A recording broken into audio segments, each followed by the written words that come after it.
Signals on 91.3 Lagos Talks. My name is Adewunmi Oshodi.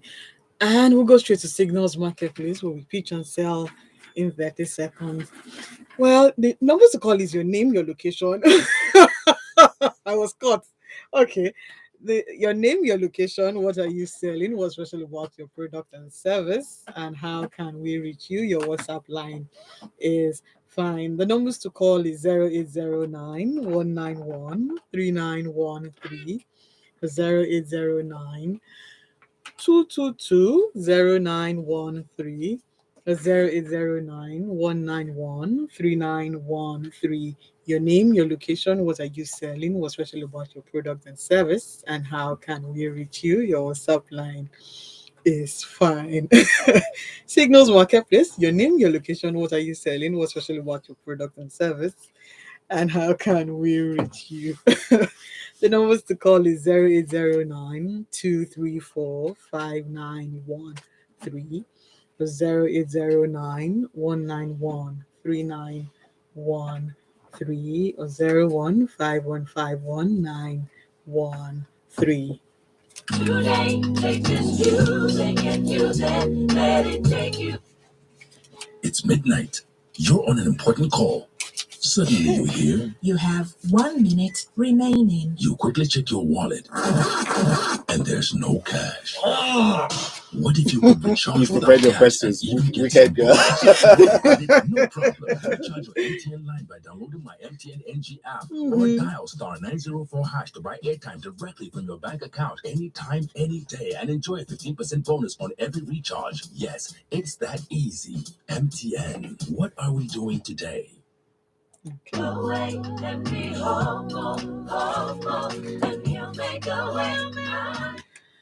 Welcome back to Signals Marketplace. Your name, your location, what are you selling, what's special about your product and service, and how can we reach you? Your WhatsApp line is fine. And if you want to sell on behalf of someone, now is the time to do so. Now, the numbers to call is 0809 234 5913. Don't go to one and forget to tell your business this morning. I'm waiting for you. 0809 191 3913, 0809 222 0913. Your name, your location, what are you selling, what's special about your product and service, and how can we reach you? Your WhatsApp line is very much fine. 0151511913, or 0151509113, 0809 234 5913, or 0809 234 5913. Signals Marketplace where we pitch and sell in 30 seconds. Your name, your location, what are you selling, what's special about your product and service, and how can we reach you?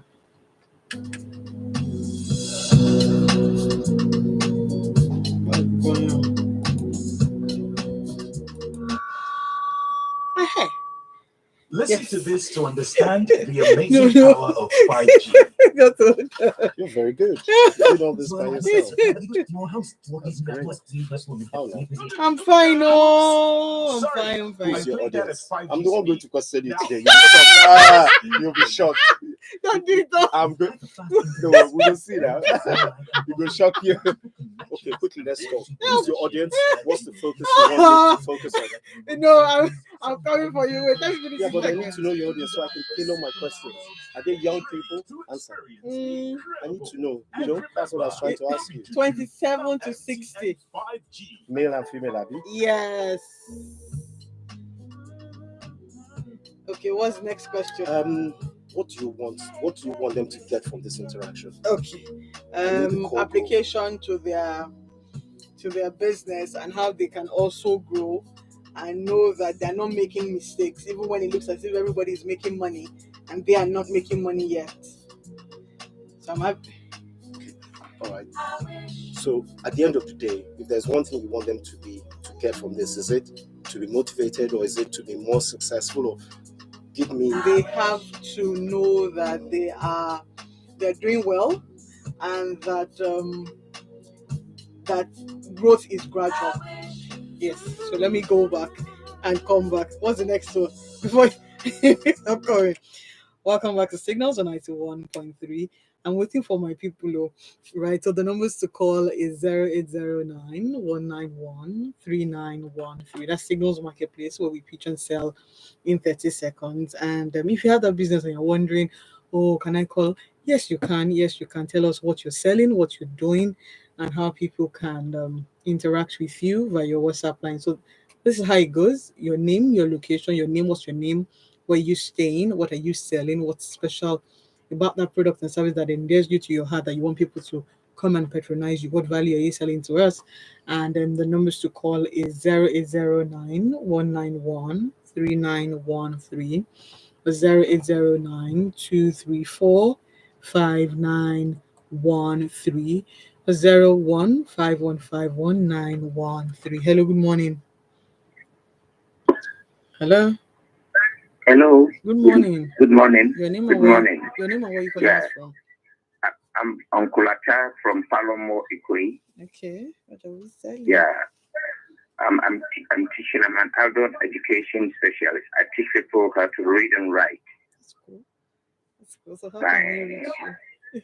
Hello. I can hear you. My number is 070 Mm-hmm. 463 934. Thank you. 080 Mm-hmm. 463 934. Thank you. And that's cool. 009-0809-234-5913, 0809-191-3913.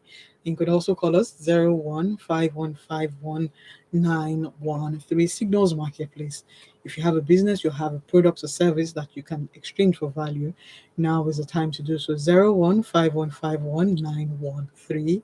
0151509113. Signals Marketplace, your name, your location, what are you selling, what's special about your product and service, and how can we reach you? Your WhatsApp line is fine. 0809-234-5913. Hello, good morning. Hello. Hello, good morning. Good morning. Your name and where you calling us from? Yeah, my name is Mr. Augustine. I just have a project to advertise. We're into nose mask. We sell nose mask, from Canada. We brought it from Canada, so it's a very good product. It's used for environmental those environmental hazardous area. Okay, that's good. So how can we Hello? reach you? Yes, go ahead. How can we reach you?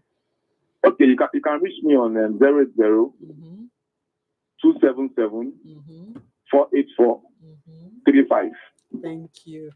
080, and I have 3 minutes to go. So 0809-234-5913, or 0809-191-3913, or 0151519113, 0151509113. Signals Marketplace, where we pitch and sell in 30 seconds. Hello, good morning.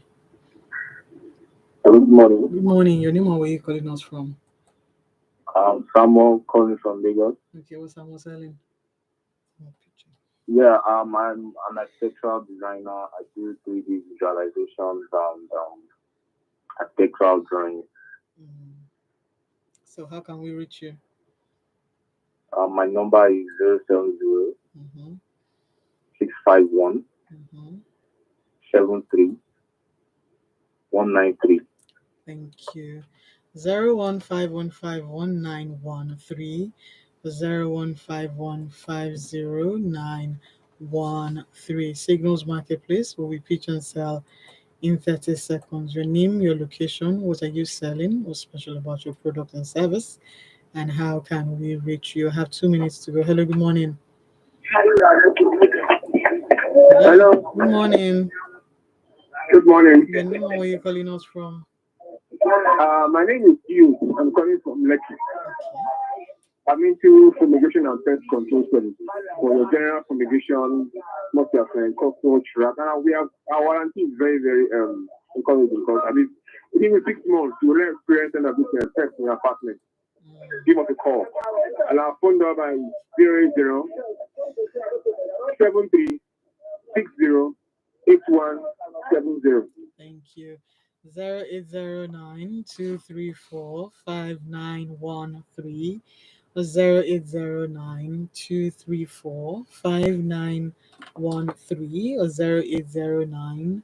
0809-191-3913.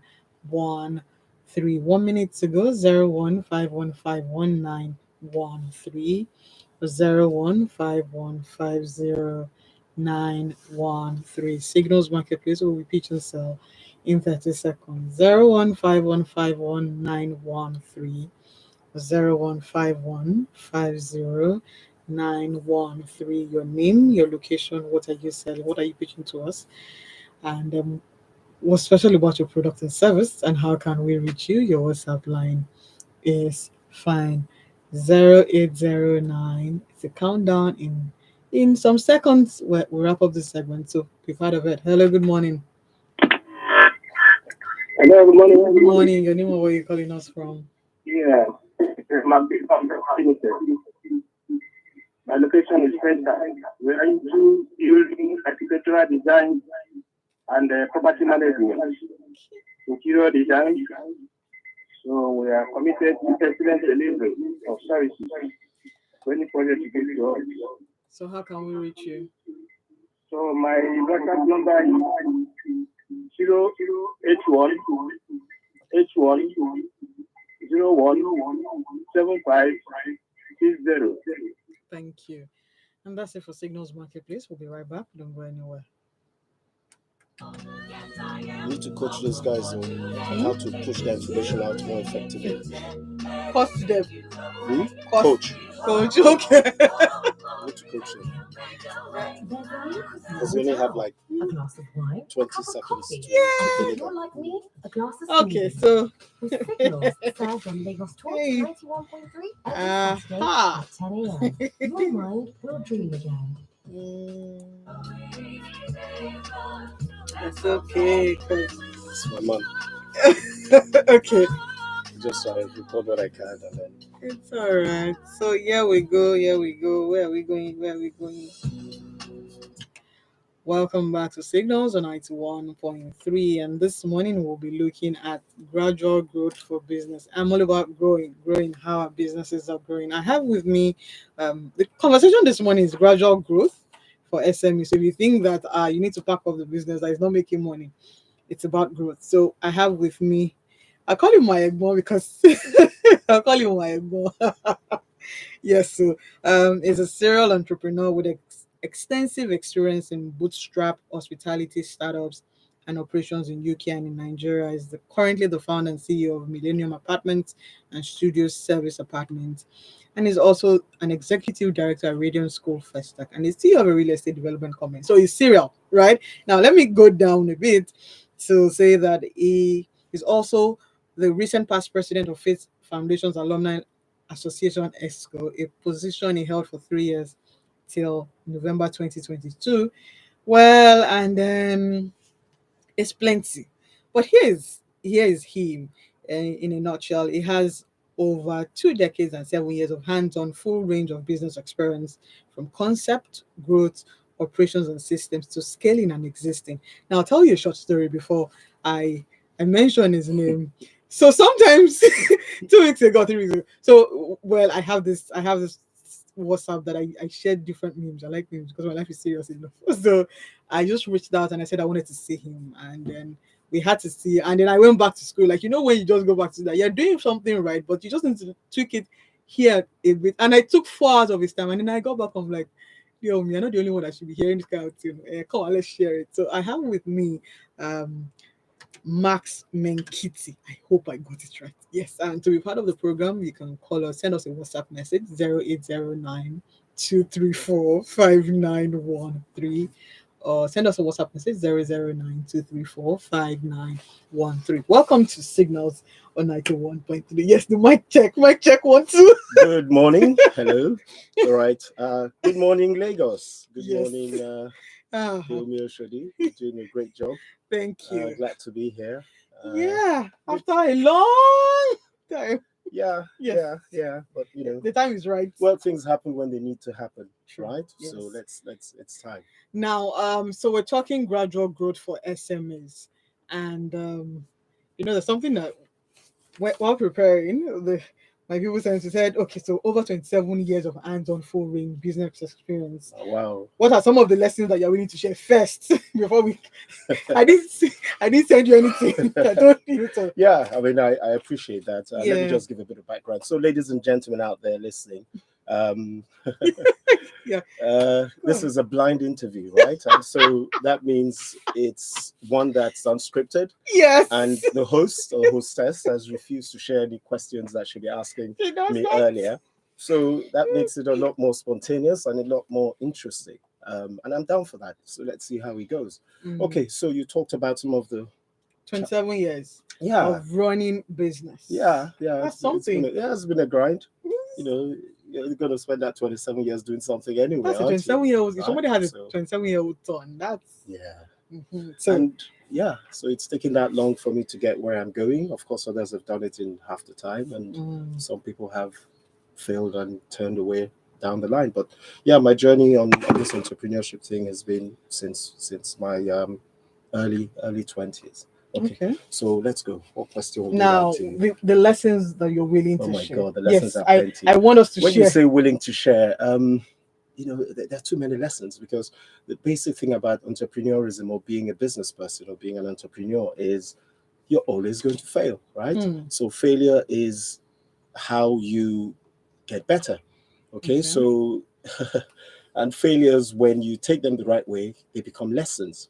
So when you ask me the lessons I'm willing to share, they're just too many. And at every stage of life, let's talk about failure first. Okay. Because like you talked about failure and we hate failing. Yes, we do. Inherently, okay, let me talk to you about the psychology, right? Okay. Which is the mindset of the entrepreneur, the mindset of man. And let me talk to you about failure. Can I do that? Yes, you can. So if you look at how the brain works, right? The brain of the average of a human being is meant to support you. It's meant to help you. And the job of the brain is actually to do what it thinks you want it to do. That's the job of the brain. On the basic level, right? The brain is designed to help you achieve what it thinks you want it to achieve. Now, the problem is this: what the brain thinks you want it to achieve and what you actually want to achieve, most times, they don't align. So you could find the brain taking you on a path that would not bring you success. Okay, so let's have that now. So put that in context, and then let's bring that back to failure.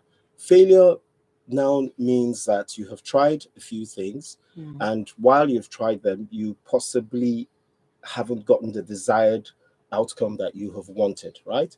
So it's only failure when you try and you don't get the outcome and you stop. However, that's just like level 2, right? That's the second step: try and observe. The third thing we need to do, especially if you want to be entrepreneurs and to be successful quicker, is to look at why we failed. Okay, and understand that the failure is just an incident. It's not a name. You're not a failure. It's just that whatever you tried did not work. But hidden in the germs of that failure would be what you need to do next time, and perhaps more importantly, what you shouldn't do next time. If you're able to sit and juxtapose both of those two things together and just ponder upon them, let's make the English simple. Ponder upon them, you'd find the next step. Now, the problem is you need to be bold enough to take the next step. But because the brain wants to protect you from failure, because failure hurts your ego, failure hurts a lot of things, the brain would usually try to turn you away, right, from taking those next step actions, because it's just too painful. And when you experience pain, it's a signal to your brain subconsciously that you're not doing something right. So what the brain tries to do to help you is to pull you away from that. Okay, so if you really want to be successful, if you want to have 5, 10, 15, 20, 27, 40, 50 years of continuous growth, you need to embrace failure. Okay. Now, there's a part where you talked about shocking the brain. How do we shock our brain? Like, this is where I'm going. And it's just like a GPS. This is where I'm going. And GPS is saying, no, take this way. How do we shock that? Okay. Before I'll answer that, I'll take you one step back before that. So what happens to the brain? How does the brain know what you want? The brain is quietly monitoring you in the background subconsciously. So your brain is always looking at you, at what you do, at things that give you pleasure, at things that you enjoy, at things that you don't enjoy. So the brain learns by itself from watching you without you knowing what it thinks you like. Madame Oshodi likes this. She likes running in the morning. When she runs, she's happy, she's excited. So the brain says, okay, Madame Oshodi likes this. So every morning, guess what it does? At the time you normally run, it'll wake you up. You'll begin to pump endorphins and things into your bloodstream to try and get you to run because it knows, oh, she likes this. I'm going to help her.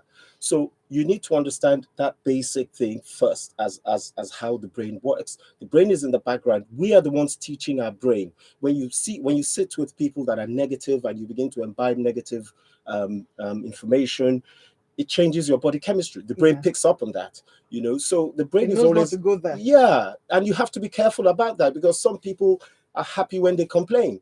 So it's a paradox. That's the point. If you're happy when you complain because you feel you've complained and you've let out a lot of stress, you might be teaching your brain that you're happy being unhappy.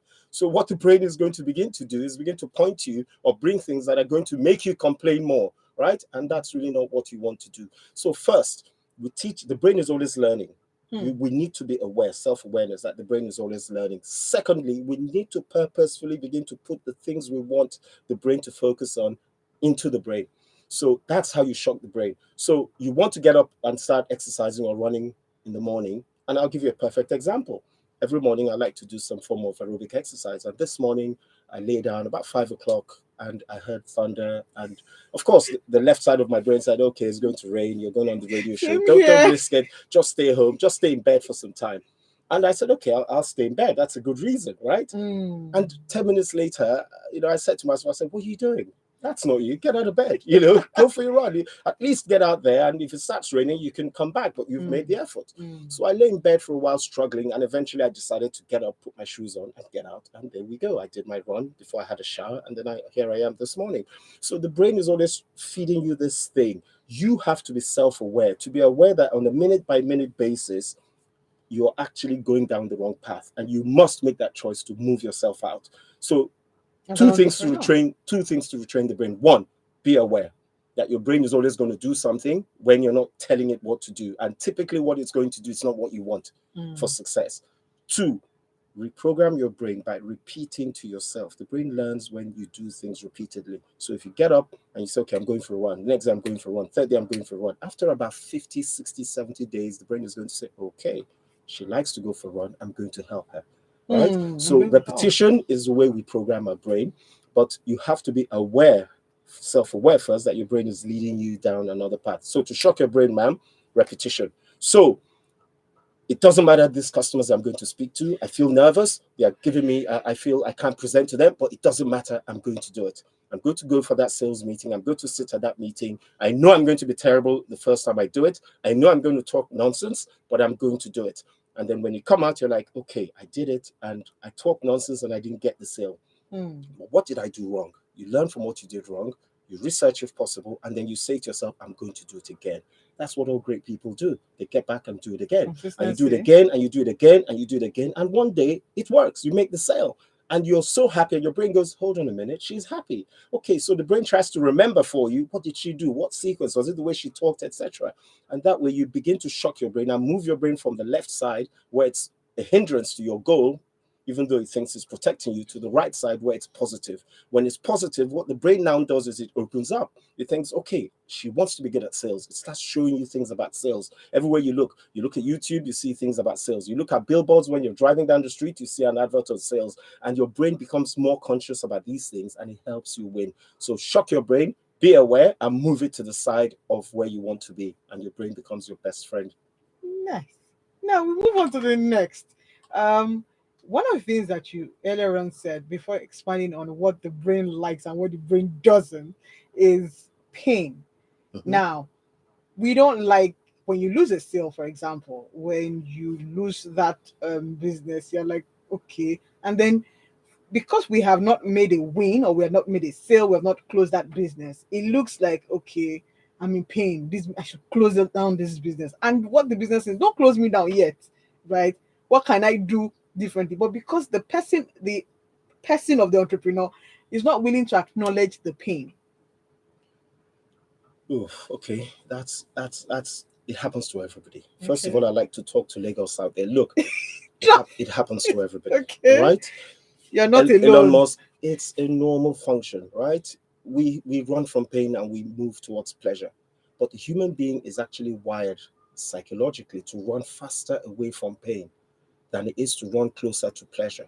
So, and of course, that's because of survival, right? If something is come to kill you, you need to get the hell out of there fast, right? But if you have to say, okay, I need to do this to gain an extra 10, 20,000 naira, it's not such a big deal. So we're wired to run away faster from pain, which means the whole body is configured to react more aggressively to pain. Your business is an extension of who you are. And let me say that again, everyone. Your business essentially, because it's of you, because it's from you, especially small and medium scale businesses, it's usually an extension of of who and what you are, at least in the initial stages. So whatever you go through, whatever you create, whatever you feel, you're usually going to transmit into your business.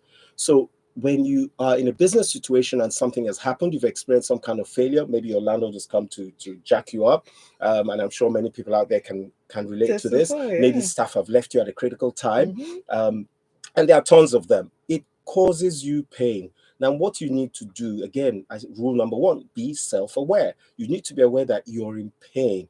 And with that pain comes certain emotions. And with those emotions come certain actions, right? Like get away from that. Stop it. Hate. Don't trust employees again. Don't trust customers. Hate all landlords.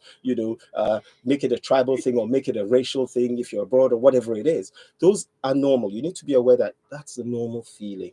Now, if you wait and you breathe for a while, those feelings will pass because they're emotion induced, and emotions are from chemicals that are released in the brain, and those chemicals don't last forever.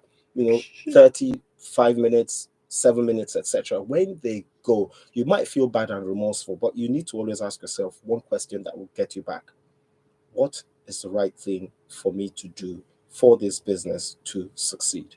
And when you ask those questions, those are positive, empowering questions because they detach you from your business and from the pain and from the issue, and they begin to focus you on the right path where it is about you thinking about the best thing to do, right? And that begins to open up the front side of your brain, which is your thinking part, right? And that the job of that part is to provide solutions. But as long as you're thinking negative thoughts and you're thinking emotionally, you're thinking with the backside of your brain, right? The instinctive part, and they don't produce solutions. They just pull you out to run. That's why it's called the primitive brain. So you need to, as an entrepreneur, you need to realize that you're always going to make mistakes. You need to know that failure is going to come, but the failure is only a test of how much you don't know yet, not saying that you're not good at something in its entirety. And then you need to ask yourself, practice asking yourself positive questions. What do I do now? How do I improve? And then you can also try and think about your mentors. Okay, if it was Richard Branson, if it was Dangote, what would they do in this position? What you're doing is trying to align yourself away from feeling sorry for yourself, feeling pained and trying to stop the business, into exploring possible viable options that might help you take the next positive step. At the end of the day, what you're trying to do is to create a business that's going to deliver certain goods to you and value to the customers and society. That's the main goal.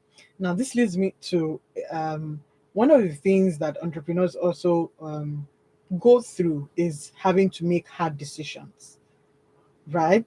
Sometimes you need to make this decision, but you're like, no, now let's take it a step back. Take it deeper. Go deeper. Let's hear it. Yeah, go on. I don't want to make this decision, Yeah. but with business owners and people who are creating value, and let me put it that way, it's sometimes hard to make some decisions. For some reason, you don't want to make it. So I think no, but it's the core of what we do. Yeah. So how then do we say, okay, this decision I must make it? Don't go too far. Adewunmi. Look. You know, you're very you're firm. Now lie, let me speak broken. Now lie, don't mind her. Everybody has their own issue. Okay, so Decision let making. me talk to the firmness of what you said. Yes. The world is beautiful because we're all different. Good. And if you use the personality profile, whether it's the Myers-Briggs personality profile, Or the 16 ISTJ, personalities. right, it doesn't matter. You find that human beings are different, and that's based on our genetic composition and also our background. And so we react to different things differently. But I promise you, everyone has their own break point, everyone has their own pain point, everyone has something that they're afraid of. It's just the way we are as human beings. Nobody's perfect. So being an entrepreneur is perhaps one of the hardest jobs that I know, honestly. And I think we have a problem. Let me digress a little bit. If you go to Instagram, you go to YouTube, you go to Twitter, everybody is a successful entrepreneur on Twitter. Oh, you had to say on social media. On social media, everyone tweets, "Oh yeah, hashtag, Power Day, hashtag this, and I'm killing it. I'm killing it." They are not. Everyone is posing with a Lamborghini. Oh, Lambo this, Lambo that, Rari this. Right? Look, those guys are jokers, right? They're making money off memes and things like that, but they're not actually building any serious business. So what I'm trying to say is people have trivialized some of the core personality traits that you need to be a successful entrepreneur. You can't run away from doing hard things. You can't run away from making hard decisions. And it's just it. And you would find out that your company or your success or your business growth or your self growth actually is always going to be limited by your capacity to take the next required tough decision. So how do you take tough decisions? You just take them. How do you take tough decisions? You just take them. How do you easily take tough decisions? Well, you take tough decisions easily by preparing. So at a point, you might not be able to look your staff, your first employee, maybe they're not performing well. You might not be able to look them in the eye and say, look, I've got to fire you, right? And so your business suffers as a result. But one day, the stress gets too much, you do what you have to do, you fire them. So you've taken a hard decision. It might make you cry. That's okay. Nobody promised it will be easy. But by doing the hard things, small, small, small, you build the discipline and the muscle and the focus to be able to make harder decisions down the line. That's the trick. You can't keep running away from hard decisions, right? You know them. Everybody knows what decision they have to make instinctively. Yes. Everybody knows them. Everybody knows what they need to do, right? So I encourage you all, you got to lean into the difficult things. And that's part of the reason why I get up every morning and try to run, because that's a difficult thing. The body is saying, stay in bed. Your knees are buckling. All that, but you need to try and do hard things. If you do things that are hard, I try to run a marathon, every year. And it's not because I like running. I hate it. You've got to be crazy. But it's a great way to start the year. You knock off a difficult thing and you're on top of the world, right? When other challenges come, you can draw from that reserve. You can tell your brain, hey, we did this last week. So this thing coming up is not such a big deal, right? So take hard decisions. You know what they are. Don't shy away from them, all right? Practice. You're either right or you're wrong. If you're wrong, you do what? You change. You learn and change. That's it. So in the long run, if you keep going at it, you're going to be better and be right. Okay, so it signals on 91.3. We're talking gradual growth for SMEs, and we've looked at failure, we've looked at pain points, we've looked at decision making, and we've talked about our brain. Now, if you have questions or comments, you can send us a WhatsApp message 0809 234 5913. WhatsApp or call us 0809 191 3913. Now, there are a number of SMEs in the country that are finding it difficult to survive. How can people who create value, and beyond business owners, people who create value for a living, grow amidst the challenges they face? Okay. The question is really very large. So let's revise it break again. It down. Okay. Yeah. Plenty SMEs in the country is Good. finding it very difficult to survive. What should they do? What can they do? All right. So what are they willing to do? Okay. So it's a big question, and we can attack it from different directions. But let's try and break it down. So smaller businesses typically have slightly different problems, right? They have more basic problems. Businesses that have been startups have different problems. Businesses that have been running a year and a half, 2 years, from my own experience with working Faith Foundation, they have different issues, and then businesses that have done 5-10 years, they have different issues. But overall, the number one problem that most of these businesses have over the last few years has just been the economy. Okay, so it has nothing to do with... Well, there are a lot of things, because if we go deep into this, there are two sort of things I'd point us at quickly. And if you have a pen, just write this down. Number one, internal factors. And these are the things that have to do with you, the entrepreneur or the leader of the business.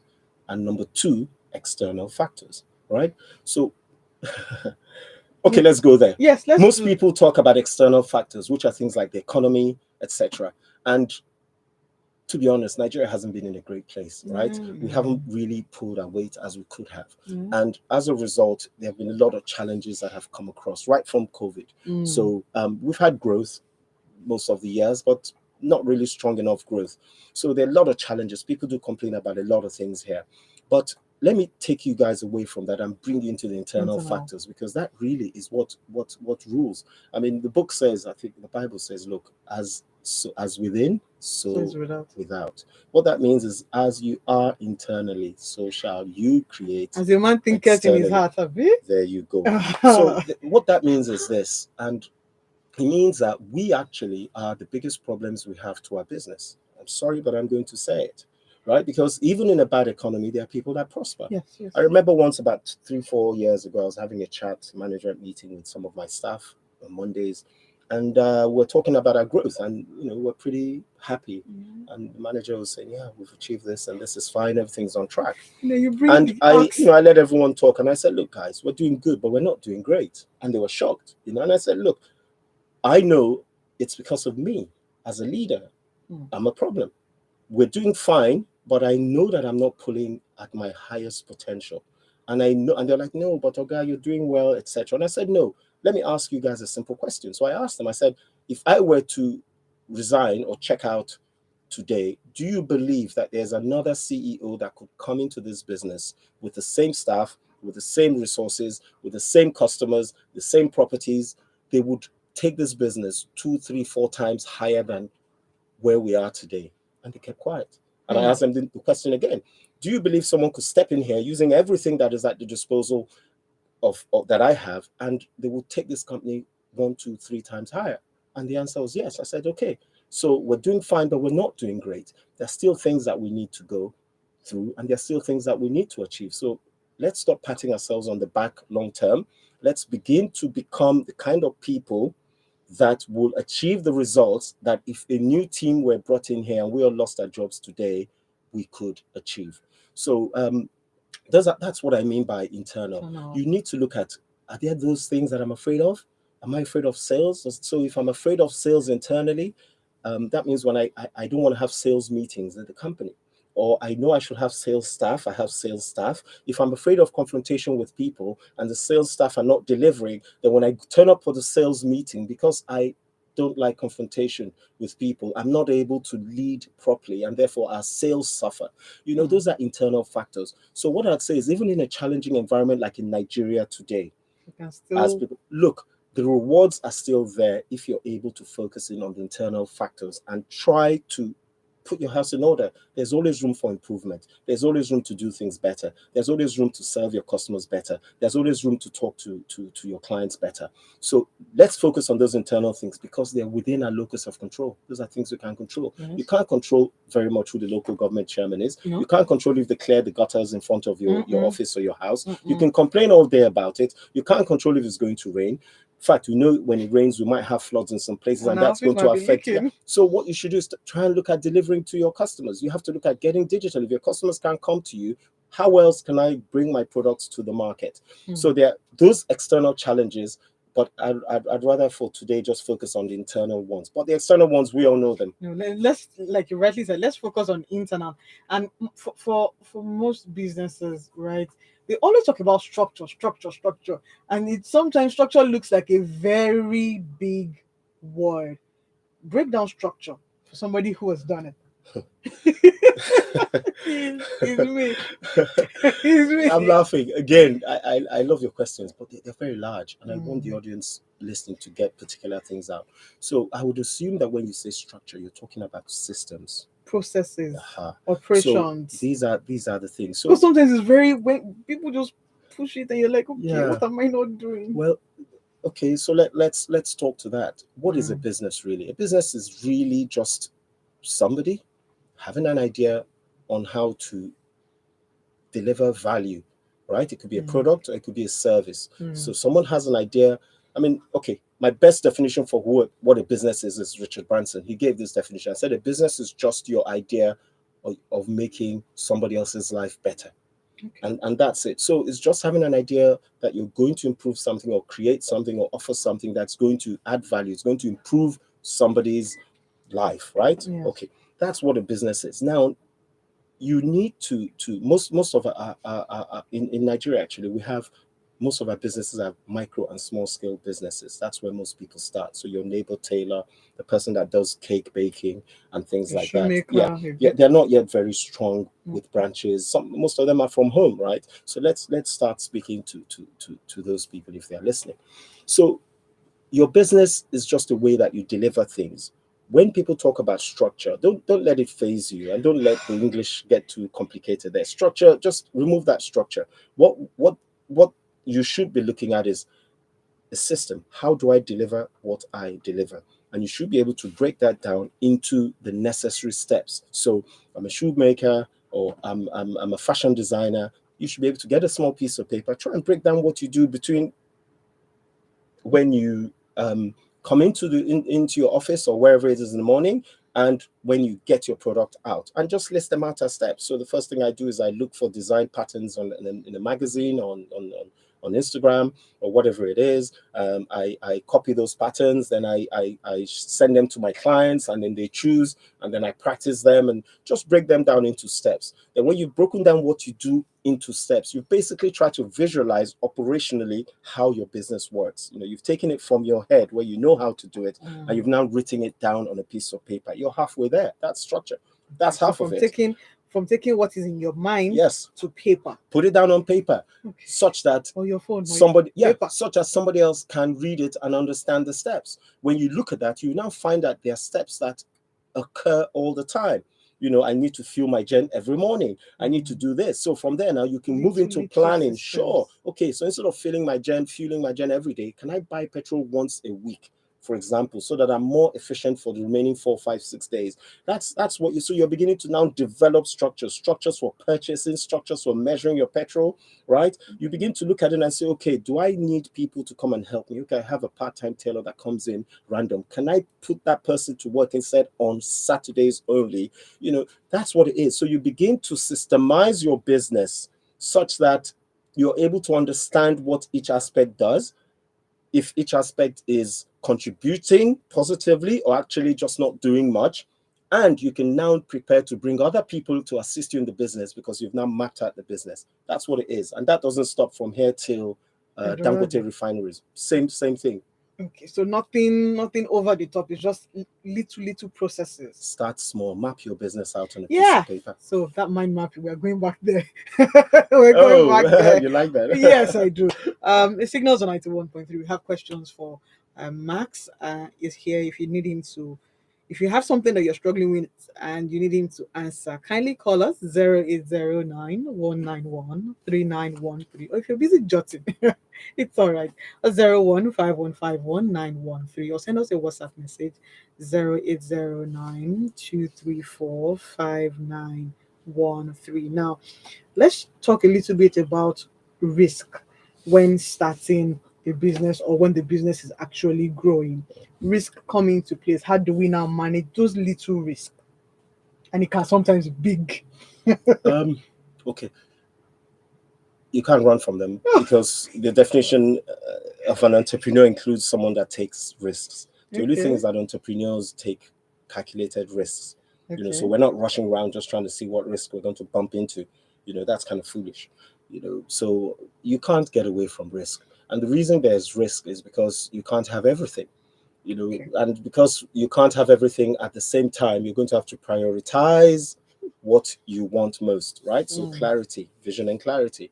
And then you're working in a world that is not controlled, right? You can order a lot of things from England and India, boom, COVID, the country gets locked down, right?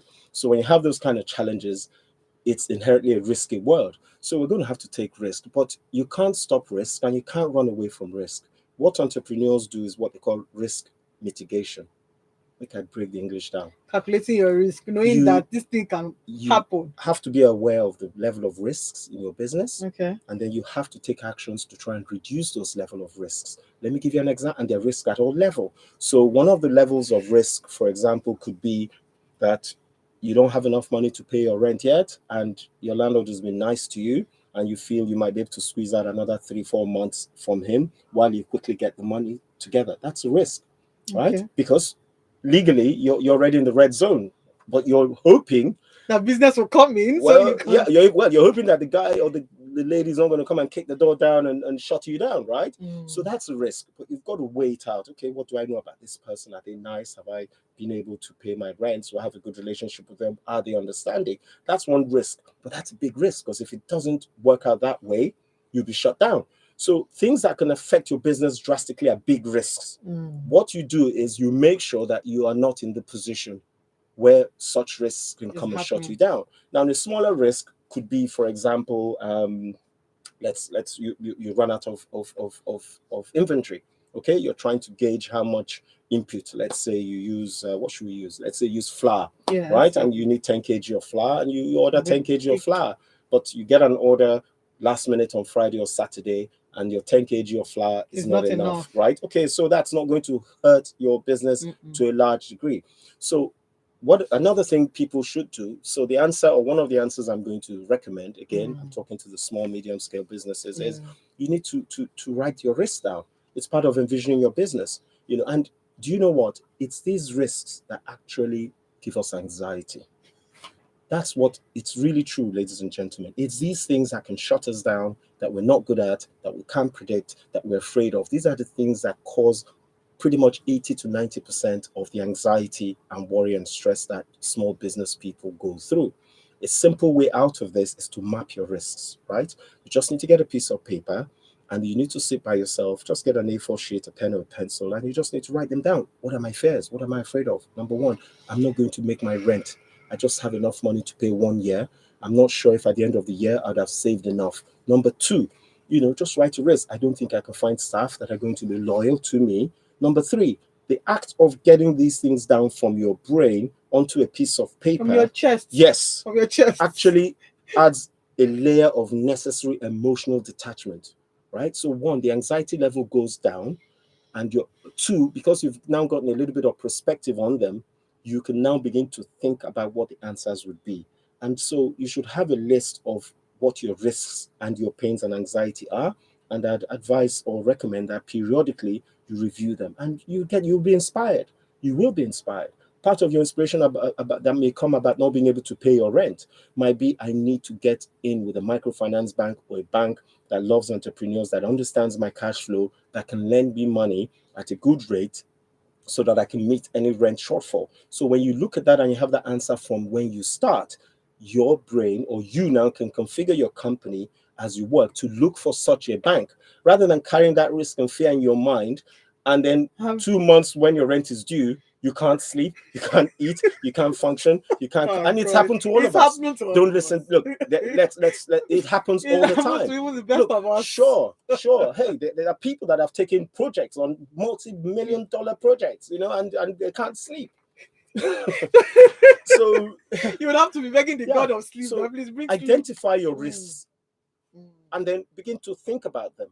And that's where also mentors might be useful. You could go to them and say, hey, how can you help us out with this? Look at my fears and things like that. And they've been there before, and they'll be able to give you one or two things that may help. What you're talking about is, it also occurs to me that there are people that, yes, we always talk about having mentors, but when too much voices are in your head, what do you do? How do you align that? Okay, everybody's talking. Can I shut them out first and let me know what's going on? Because sometimes the voices really can be very many. The ones in your head, the one outside. I told you guys that being an entrepreneur is one of the hardest things ever. But I'm going to come back to this point again. And the reason I'm going to come back to this point is because it happens to me. Not happened, happens to me. And it happens to the best of us. Yes. Look, we're always full of conflict. We're never sure. We're always full of insecurities. But we go ahead and we do our best anyway. So learning to shut down unproductive aspects of your mind talk, is very critical to making decisions. Having clarity is the most important thing, because once you have clarity on why you're really doing something and what you really want, you find that clarity tends to align you, body, mind, and spirit. Once you have that alignment, the other voices, they will still be there. They play an important role.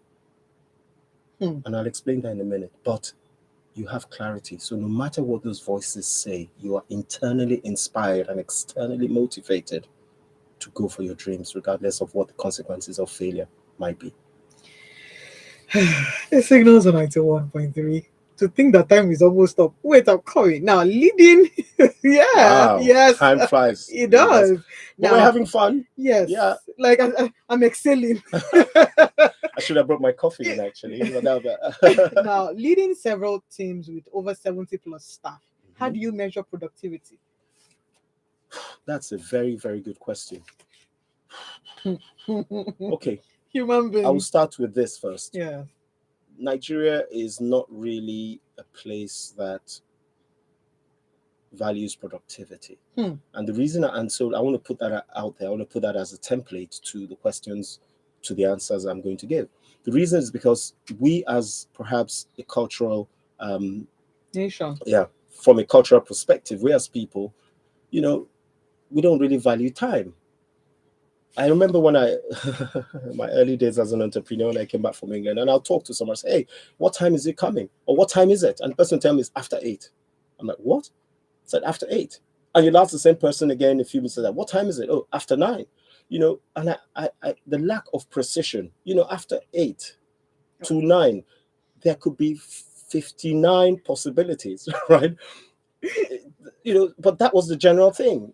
People are not really precise. And the problem with that, and that's why I was looking at this culturally, if people are late, people don't value time as a result. So there's a lack of this precision. There's a lack of respect for time. And what that tends to now do is to nullify productivity.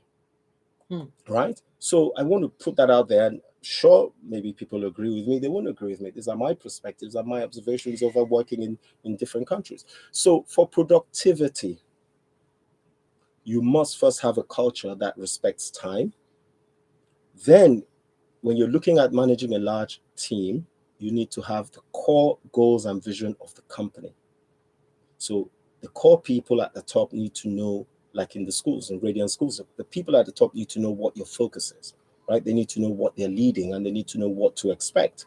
When they know what to expect and they have clear KPIs and things under them, then they know what they're responsible for and what goals their departments should be delivering. It's very important that you structure up properly. And then, of course, you need to have regular reviews to check where everyone is. And it's those regular reviews that help people understand if they're aligned or if they're not aligned. I'll just drop something quickly if I could here. Yes. Okay, someone said that successful people are concerned with pleasing results. Unsuccessful people are concerned with pleasing methods. And what that means is this. Once you have goals, successful people focus on just getting the goals achieved, regardless of whatever they have to do, i.e. process.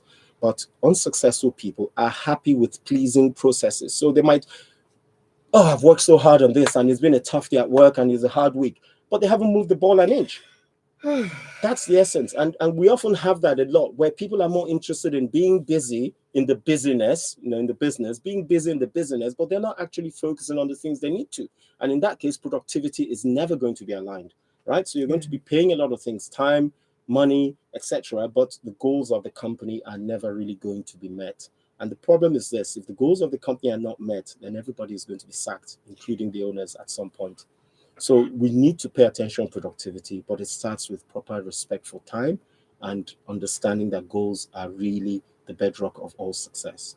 Okay, I think we should just close the curtain. We have our time is up. So wow. in 1 minute, you see. It goes very fast. Yeah, right? It does. Well, to everyone who is listening, then one thing before I let you go is, if you look back in time, I like to ask this: if you look back in time, what would you say has brought you thus far? From now, look back. Oh, Oshodi. Sorry, no, it's a great question. It's a really great question. And there are many things. Where do I start? My parents are great people. Okay. They sacrificed a lot to try and give us an education and things like that. Things they didn't have. So that helps. That helps a lot, right? Give us the confidence we need. I would say though, for internally, there are two traits. One, I can be aggressively focused. Right? I can be aggressively focused on what I want. And that's not because, hey, I'm great and I'm aggressively focused. No, because I wasted a lot of time. My brother's genius civil engineer, my younger brother medical doctor, wife doctor, so on, and You nothing. I did a bit of business, and so when you realize at some point that, hey, what's going on, and everyone is moving ahead. you find yourself, and you find that you like business, and you're sort of in business. We didn't have entrepreneurship being cool in our times. You want to be an entrepreneur, they beat that out of you. So look for job. So I realized very early that, hey, I kind of like freedom. I like working for myself. I like doing things. I like bringing solutions. I like relating with people. But I needed discipline, because you're your own boss. You can't be drinking when everyone else is drinking. You got to be studying, right? You got to be working. So I learned that for the time I'm going to work, because I also like good times, I'm going to have to focus in on whatever I need to do. So I'd say ability to have crystal focus and resilience. Ladies and gentlemen, resilience is important in Nigeria, in Lagos, because we have an environment that is constantly changing. And pretty much most of the times, the change is anti-entrepreneurial pursuits. And the government do a lot of great things for entrepreneurs. That's true. But generally, so resiliency is one of the things. The ability to bounce back, the ability to sit down, cry for a day or two, wipe your tears, pick yourself up, and recommit yourself to the goal. The person that refuses to stop cannot be stopped. So that would be two of the things. My time is up. Before I'll come and say, thank you so much. Thank you so much. It's been what my time. Thank you. And to everyone who is listening, thank you so much for tuning in. Till we come your way again next week, Saturday, like we always see on Signals. Great opportunities for people. And because people will be people, keep creating opportunities. And then great can come from anywhere. Have a wonderful week and God bless.